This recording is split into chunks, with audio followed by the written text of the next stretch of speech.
one of the So, tracks, I think there's a video of uh, Follow the Mantis that you've done. yes.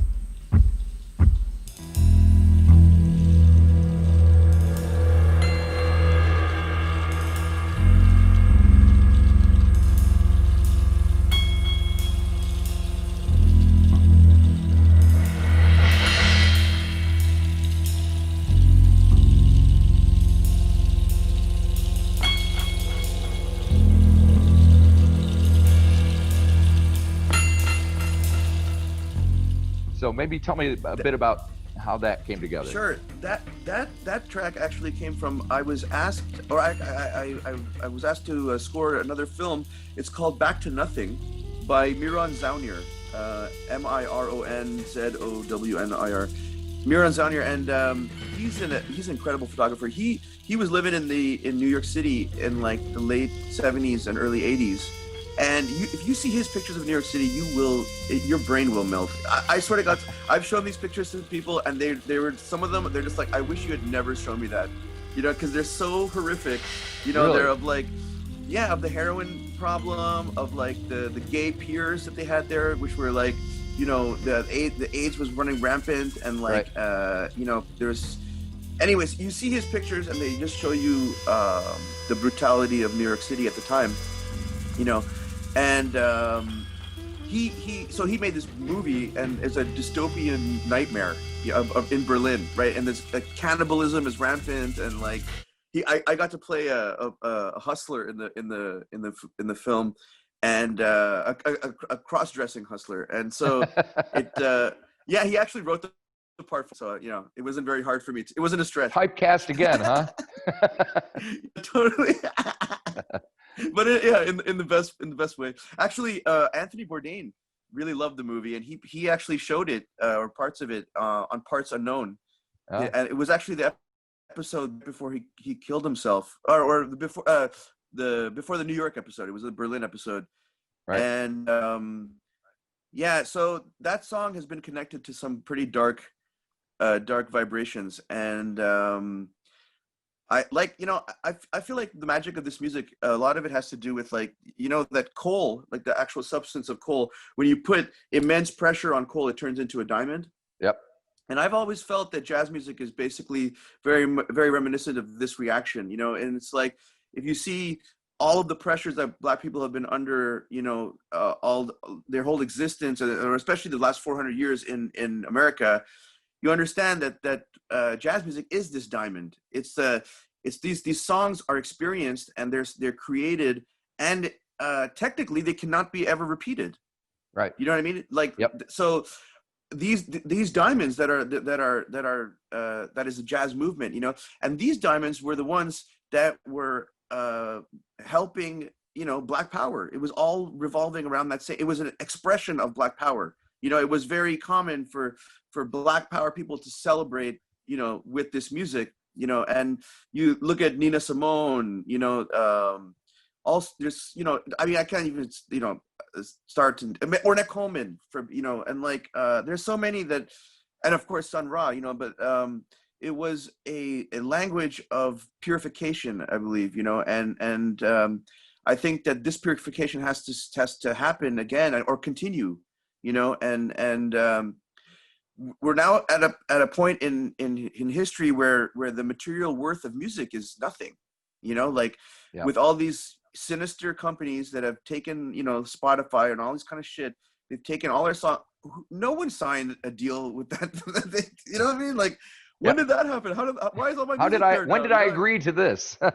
Yeah, exactly. And but at the same time, it's like, for me, this has always been a hustle. I'm not like a rich pop star or some shit like that. I've fed the family from rock and roll music, and actually just touring, a lot, and the past about half my life, I spent doing that. And so I see that the music that I feel like I'm creating right now is specifically for the healing of the soul, right. and I think that you offer this healing. Like, for example, I remember like some of the best, one of the best compliments I ever got was like, I met a family in London, a husband, a wife, his wife and their son.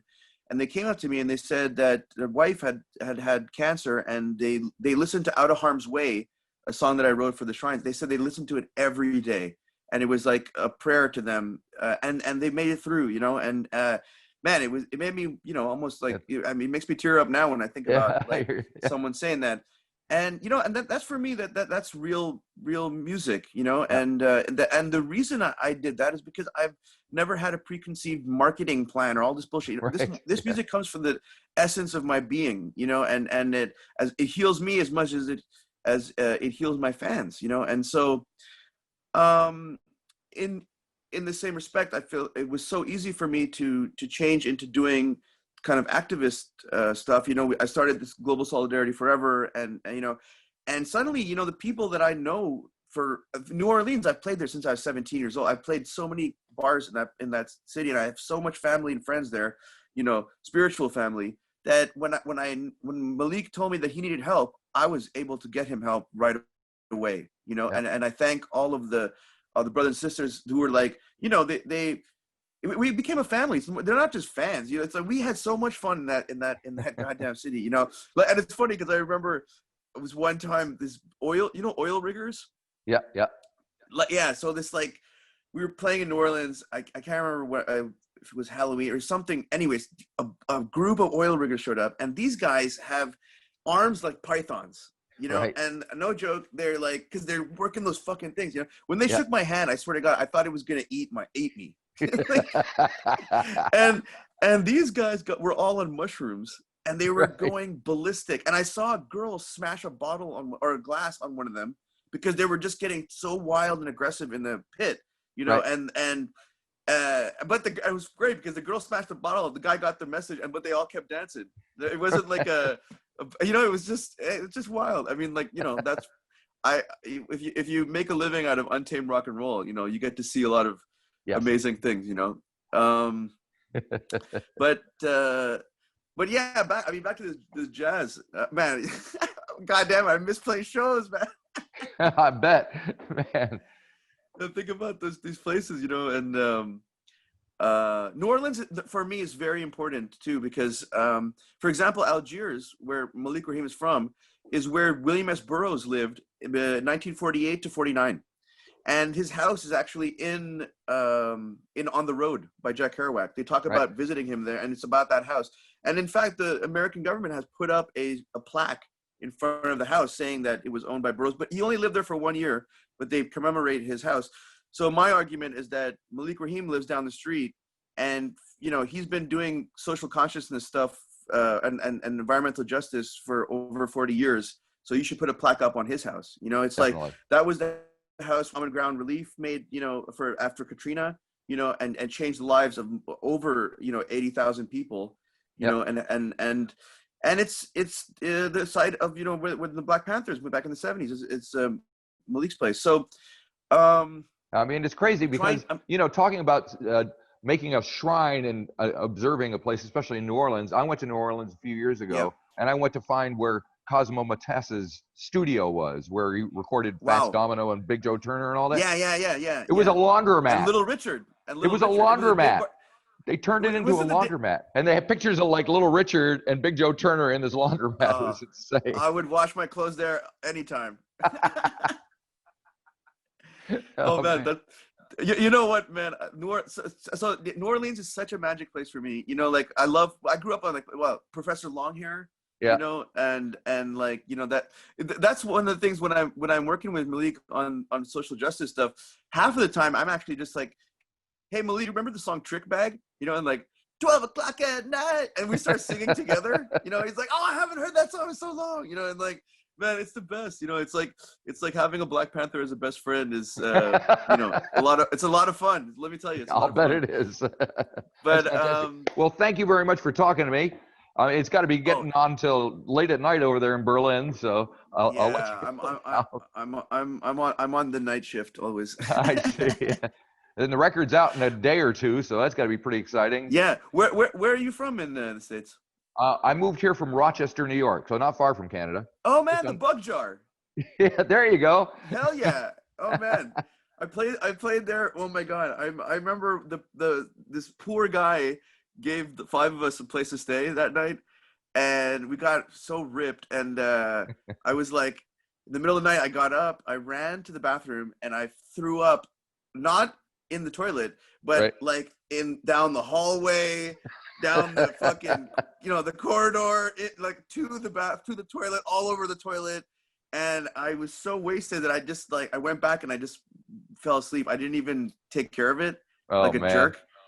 and then I had, and then I love him to death. He's our guitar player at that. He married my sister. He's my brother-in-law now. Right. And he got up and he cleaned it up for me. And now he's married to my sister. So there you go. You left your mark in Rochester. That's good. We left our fucking weapons there too, because we had done a whole tour, a month of touring. It was like, I was like 18, and I bought a pearl-handled Switchblade in Mexico, and we snuck it over the border. So I had it the whole time, and a couple of those had these like butterfly knives and just a bunch of knives. So we were like, we can't cross the border with this. So we trusted this guy, and we made a box, and we were like, it was Switchblades and tons of porn. Because what happened was that in LA, we had a friend of ours in a punk band. He was the editor-in-chief of Leg World magazine.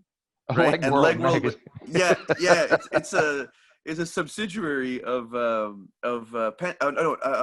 Hustler. Okay. He was like, I'm going to invite you guys to my work, which is in the Larry Flint publication building, right? So we were like, oh fuck, so we went at we had to wake up at early in the morning and drive to the Larry Flint publication, and it was the Space Shits and the Dirties, right? That's two bands that showed up, and on the intercom, the secretary's like, Rick Hall, the Space Shits and the Dirties are here to see. And then we're waiting.